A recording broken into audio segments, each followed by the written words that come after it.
This is Father Pavel to parishioners of St. Luke, Update 4. Today I would like to reply to the question that some of us asked us, namely, what shall I do? I am too afraid to physically come to the church and be there. Please let me be very clear. We absolutely agree with you. Remember, Update 1, the first thing we said is that Bishop Armstead gives us dispensation from Sunday Mass obligation. That means it's not a sin not to physically go into the church as a building.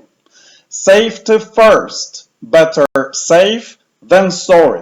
If you have any doubts about physically being present in church, don't come. What does not change is the fact that the true spirituality, true life with God includes the physical aspect.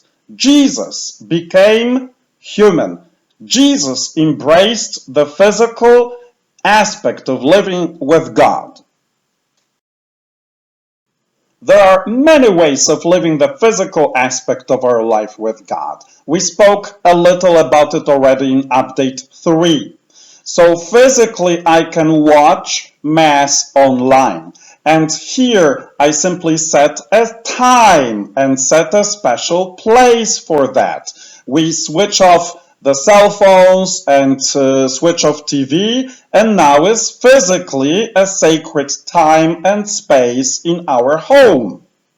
If it's not possible in our homes to physically set aside time and space, dogs, children, other people who are not considerate in the house, so we physically walk away and we physically set a special time and special place for our prayer with God.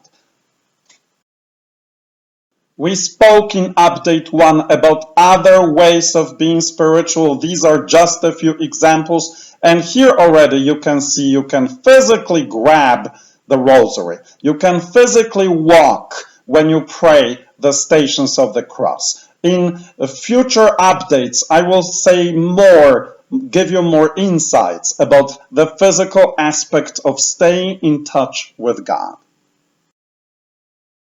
And speaking of your children or grandchildren that are not behaving, that do not allow you to pray to God when you want, I physically right now am giving you the permission, written permission, to physically post my picture or hang it on the wall and scare your kids into silence so that you finally can pray to God.